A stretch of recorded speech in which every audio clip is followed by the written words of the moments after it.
Halo, assalamualaikum teman-teman. Jumpa lagi dengan saya Ilham Madi. Selamat datang di channel Purnomo The Series. Gimana kabar kalian? Semoga selalu sehat dan baik-baik saja ya. Kali ini kita akan meneruskan merangkum animasi Shingeki season 5 episode 43 ya guys. Dan gak usah berlama-lama lagi, langsung saja gas cuy. Di episode sebelumnya, setelah membunuh Raja Bandi Asura, Raja Gila kini dengan terang-terangan menantang Raja Karakanta. Saat ini mereka masih berada di langit dengan tunggangannya masing-masing. Tanpa basa-basi lagi, Raja Gila pun segera melayangkan tebasannya. Duel pun segera pecah di udara. Mereka pun saling bertukar sabetan senjata mereka masing-masing. Suara benturan logam yang keras dan nyaring menggema di langit surga. Para pasukan Asura pun jadi takjub melihat pertarungan yang sama-sama kuat itu. Raja Gila pun semakin menggila.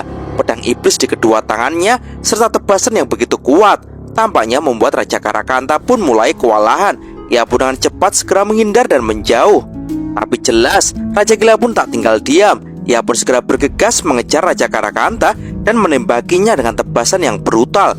Raja Karakanta pun tahu ia tak bisa menghindar terus. Ia pun kini segera merubah tangannya menjadi tembak panah kipas raksasa yang langsung menembak Raja Gila. Tembakan panah itu membuat Raja Gila jatuh dan terjun ke bawah. Raja Gila pun tak mau kalah dan segera menembakkan tebasannya yang dengan tepat mengenai Raja Karakanta, yang membuat Raja Karakanta pun juga jatuh dan terjun ke bawah. Para pasukan Asura pun jelas tak mau ketinggalan tontonan yang seru ini. Mereka pun segera berbondong-bondong ke tempat jatuhnya dua raja itu untuk menonton duel raja mereka. Kedua raja itu kini jatuh ke dalam bangunan kuil surga. Raja Gila pun segera mencabut panah yang menancap di tubuhnya sebelum ia bangkit dan mencari-cari keberadaan Raja Karakanta. Tapi tiba-tiba saja Raja Karakanta pun datang dengan gerakan yang sangat lincah dengan tangannya yang telah ia ubah menjadi cakar besi besar. Ia pun segera menyerang Raja Gila dengan bertubi-tubi. Raja Gila pun dengan cepat meladeninya. Adu pedang jarak dekat pun berlangsung dengan sengit.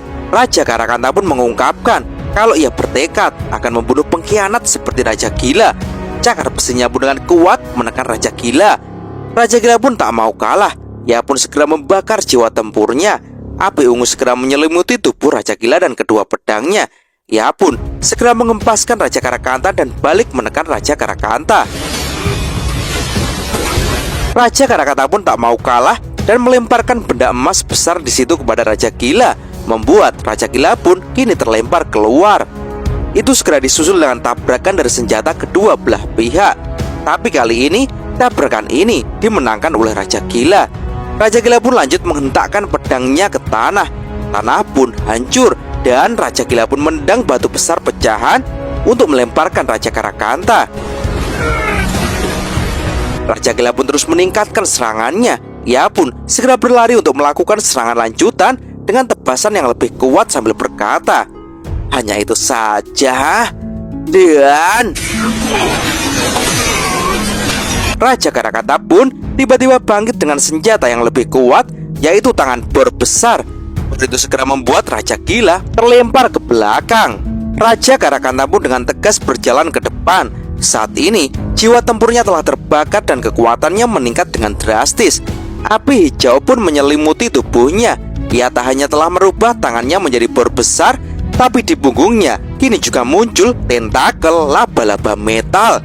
Raja Karakanta pun dengan pede berkata bahwa Raja Gila tak akan mempunyai peluang untuk menang. Tanpa basa-basi, Raja Karakanta pun segera menyerang Raja Gila. Tabrakan pecah kembali. Tapi kali ini Raja Karakanta yang marah membuat tangan bornya menjadi lebih besar dan kuat. Dan hal itu membuat ia pun menekan Raja Gila hingga membentur tembok emas. Raja Gila pun kini tertawa sinis. Dia menilai kalau Raja Karakanta dan yang lain telah terjebak dengan masa lalu, sedangkan yang dirinya inginkan adalah masa depan Asura yang baru. Dan untuk mencapainya, maka harus ada pertumpahan darah sebagai jalannya. Tekad Raja Gila ini membuat jiwa tempurnya meledak. Ia pun segera melesat menebas Raja Karakanta. Dan tak disangka, tebasan Raja Gila kini mampu menghancurkan bor dan tentakel metal dari Raja Karakanta dan membuat Raja Karakanta jatuh ke tanah. Raja Gila pun segera melesat lagi dengan deras untuk menyelesaikan pertarungan ini. Tapi jelas, tak semudah itu Raja Karakanta bisa dikalahkan. Ia pun segera merilis palu kodam metal besar di tangannya yang langsung menghantam Raja Gila, membuat pedang Raja Gila pun terlepas dari tangannya dan ia terlempar dengan sangat keras, bahkan sampai menembus beberapa bangunan. Raja Karakanta pun dengan cepat maju untuk balik segera menyelesaikan duel ini, dan Raja Gila pun dengan sekuat tenaga menahan hantaman Raja Karakanta yang begitu kuat dengan tangan kosong. Hantaman ini begitu menekan Raja Gila, tapi hal itu membuat jiwa tempur Raja Gila semakin terbakar. Api ungu di tubuhnya semakin membara. Pedang iblis Raja Gila pun secara otomatis terbang dan berputar dengan liar dan melesat untuk menyerang Raja Karakanta, hingga membuat palu metal Raja Karakanta pun lepas. Dan segera pedang itu pun melesat kembali ke tangan tuannya. Api tempur Raja Gila kini begitu membara. Raja Gila dengan ganasnya menembakkan tebasan menyilang dengan kekuatan yang mengerikan.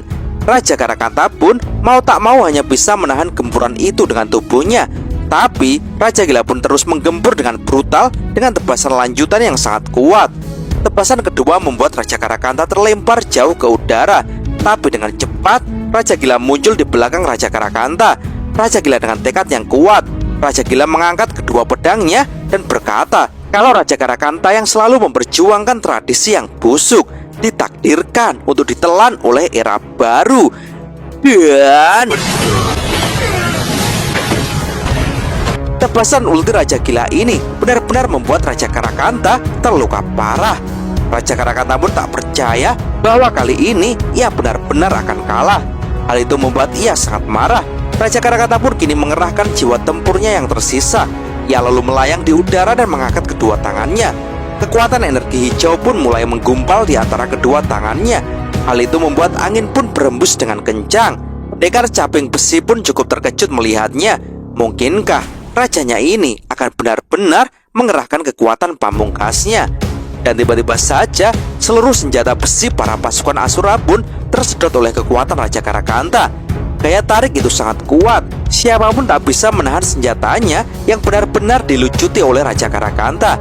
Hanya pedang Raja Gila lah yang tak mampu ditarik oleh kekuatan itu. Senjata besi pun berkumpul dengan sangat banyak dan membentuk pusaran. Pusaran itu lalu menyatu dan membentuk sebuah pedang kematian raksasa yang menjulang ke langit.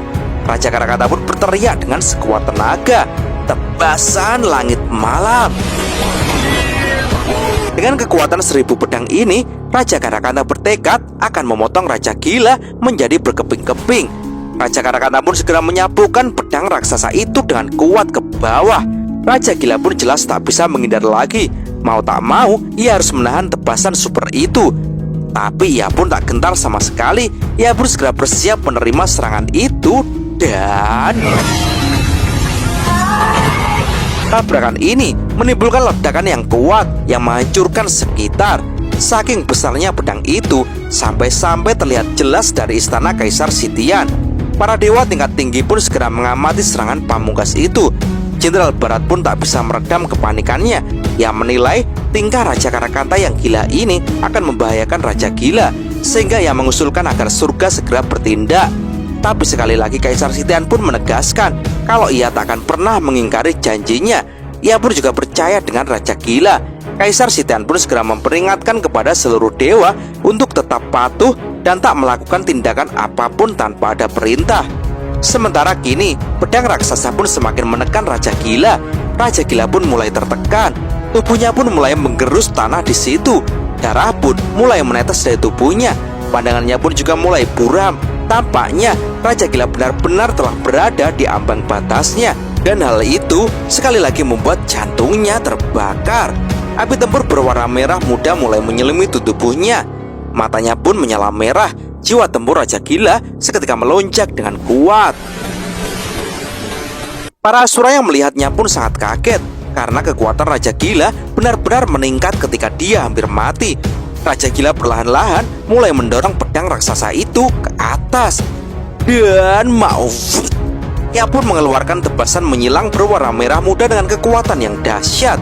Dan tak disangka tebasan Raja Gila kali ini benar-benar mampu menghancurkan pedang raksasa itu. Raja Gila yang menggila segera melesat untuk menghabisi Raja Karakanta. Menghadapi hal itu, Raja Karakanta pun segera bersiap dengan tangan berkekuatan penuh dan Raja Gila kini benar-benar membunuh Raja Karakanta. Kemenangan Raja Gila pun segera disambut teriakan yang bergemuruh oleh pasukannya. Sementara pasukan Raja Karakanta pun hanya bisa pasrah melihat rajanya benar-benar dihabisi oleh Raja Gila. Mereka pun tak punya pilihan lain lagi selain mereka harus mengakui kehebatan dari Raja Gila. Hingga akhirnya mereka segera memberikan hormat dan baiat kepada raja mereka yang baru, yaitu Raja Gila. Setelah pertarungan besar ini, rambut Raja Gila menjadi terurai. Ia pun lantas mengatakan kepada semuanya bahwa pertarungan dia belum berakhir. Karena tiba-tiba saja kini Raja Vimalasitra dan pasukannya mulai berdatangan.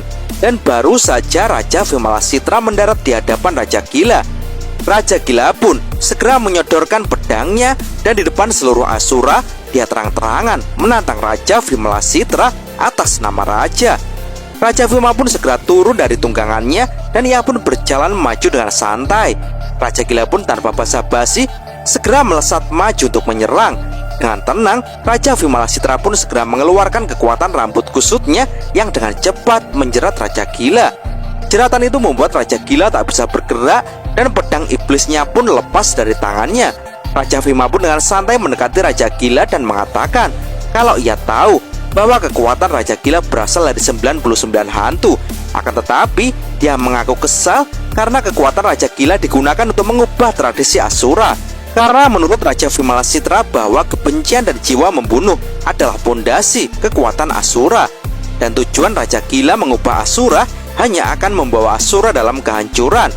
Perkataan itu membuat Raja Gila jadi kesal karena ia yakin hanya dia yang akan menjadi raja yang bisa menentukan nasib Asura. Jiwa tempurnya kini segera terbakar dan pedang iblisnya melesat kembali dalam genggamannya. Dan cerita pun bersambung. Oke teman-teman, terima kasih sudah nyimak alur cerita kali ini sampai habis. Semoga teman-teman terhibur. Jangan lupa terus dukung channel ini agar terus berkembang ya. Dan sampai jumpa di episode selanjutnya. Assalamualaikum warahmatullahi wabarakatuh.